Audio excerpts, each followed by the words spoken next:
มาแล้วไปเบิ่งเขียนไปผู้สาวตีเนี่ยไปลูกไปเบิ่งคุณมาเบิ่งนางไงลูกมาเบิ่งหันผมสวยผู้ใดชิดสวยกัน หนูจะเป็นหมาหัวเน่าไหม อุ้ยไม่เน่าลูกเพราะว่าหนูลอกคราบแล้ว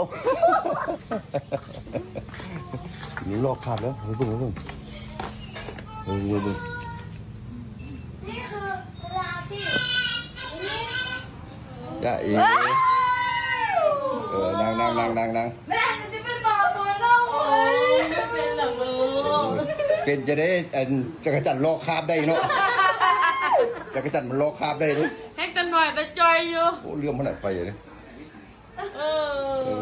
เอาไปนั่งนู่นนั่งข้างกันนู่นมันไปนั่งข้างพอดีแต่ไฟมันจ้าพูด บอมันอยากมันเป็นหมาหัวหนาวมันก็เลยมาสอนไงทะเล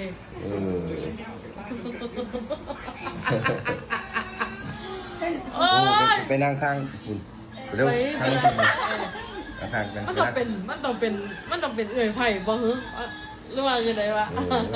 ไผ่หนึ่งไผ่สองนี่ เป็นน้องอันนั้นเป็นเอ้ยได้โอ้นี่เป็นเอ้ยไผ่นี่เนาะอันนี้เอ้ยไผ่นี่นี่ นี่พี่ไอ้ไผ่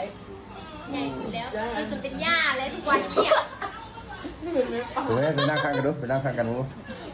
แล้วดูไปเรื่องความสวยด้วยความสวยด้วย